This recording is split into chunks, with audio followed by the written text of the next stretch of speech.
I had a question for Jude. I was hoping that maybe you could just briefly defend your position on why you voted for the Bowie Tract. It was very difficult, and don't think when I do make a decision that I second guess myself after the fact. But the facts I had at the time, I still feel confident that it will be a good development. It will be something that will have a positive impact to this community and to this particular neighborhood.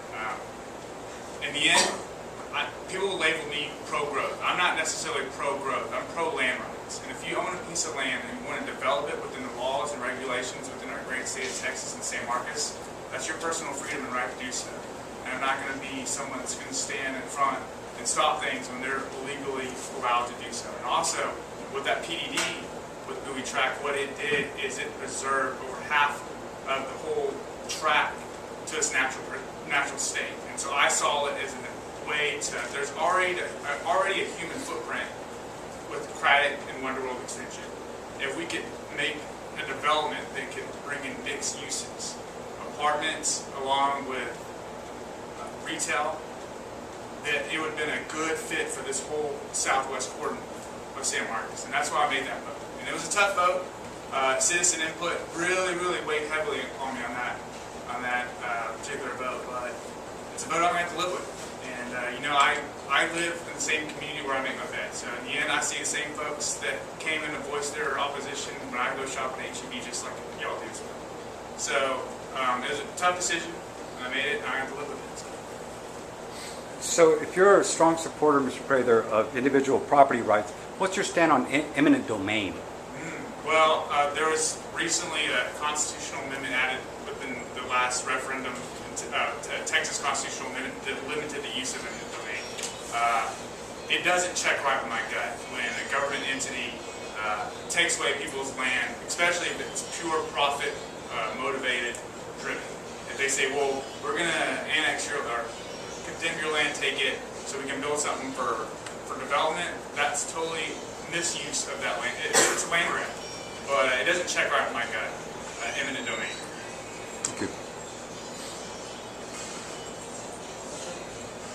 Yeah, question on this is for everyone on the Bowie Tract issue.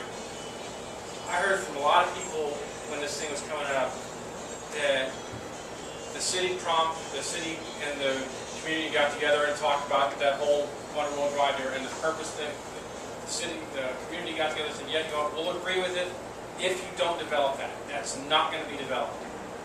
You sat there and said, oh, we already got human footprint on it when we put Craddock. That was supposed to be an out from the city. Okay, now you're saying, okay, we're going to allow the apartments and growth out there. Okay, what's to stop it from just blowing up now? Because you've already set the precedent that we're going to countermand what we tell the citizens of the community, and we're not going to listen to what we're not going to keep the promises that we made them. What's to stop you from doing it? What we granted them was a PDD, and the plat, this is actually a particular plat. And when I talk about transparency initiative, I call it a two-click policy. Information data should be readily accessible to our citizens. This plat should easily be a two-click away from on our San Marcos website. If you want to see what this plat is, literally it should take 2 clicks away to see this individual plat. But what it does is it takes about over half of the proposed development and makes it 4 residential units, and that's this phase 3 right here. Phase 1, which we should see coming up soon, will be along here with Craddock. So there will not be a change. We entered a planned development agreement with this particular agreement. So no, I understand that, but what's going to stop the footprint from ever expanding? There's nothing that says there's nothing. I mean, I don't see anything to stop it. It already looks like you're already extending Craddock past Wonderworld Drive. It already looks like you're keeping going. If you look on the other side, when we committed $56 million to build Wonderworld overpass, and we did so, and it cost so much so because it was an environmentally sensitive area. What I saw by approving that development is I always compare it to being the back against the wall with the green space behind us, and that would be a good way to tie in this whole area of San Marcos with its back against the wall, green space behind it. There is particular land that's still out there that's low dense residential. But there's other areas that that's not even annexed in San Marcos, outside of San Marcos boundaries. So, with your particular question, the current development agreement, it's stuck. That's what we passed. That's what City Council passed, 4-3 vote. We passed the P&Z with the 8-1 vote, and it's what we got.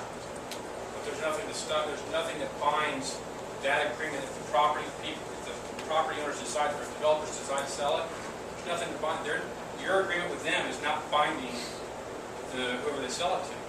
We're starting to enter, I don't want to say No, I anything understand, else. You need to I discuss do agree with you on, you own it, as long as you follow rules, you should develop it. But when you made a promise to the people of San Marcos that said, we're not going to develop this, this is what we're going to do, and that's it. And then you turn around and go, well, you know what, we're going to allow it. That's, what's going to stop you from doing that again? And also, another thing why I voted for this was I saw it as an opportunity to change what they're legally entitled to do already. They could put upwards of 450 homes in that spot already. And so what we did is we entered an agreement in which the development is going to occur in the condensed area, and over half of that subdivision, half of that development will be untouched, natural escape land. Let me cut that question. Yeah. No, But no, I know it's a real important issue. Do any of y'all have like a time where y'all can meet where people can ask like extended questions? Is that ever, because it's all you do in the debate, sometimes that's hard. Now, go with the buoy track, you should probably have staff. I'm not the expert in that subject matter. We have staff, paid staff that deals with this. However, I need to be informed enough to make an informed decision on this. But when we talk in the detail of this, you should probably have a staff. Yeah, I just don't know. You are locked in live to San Marcos News Live, so lock it in, San Marcos, Texas.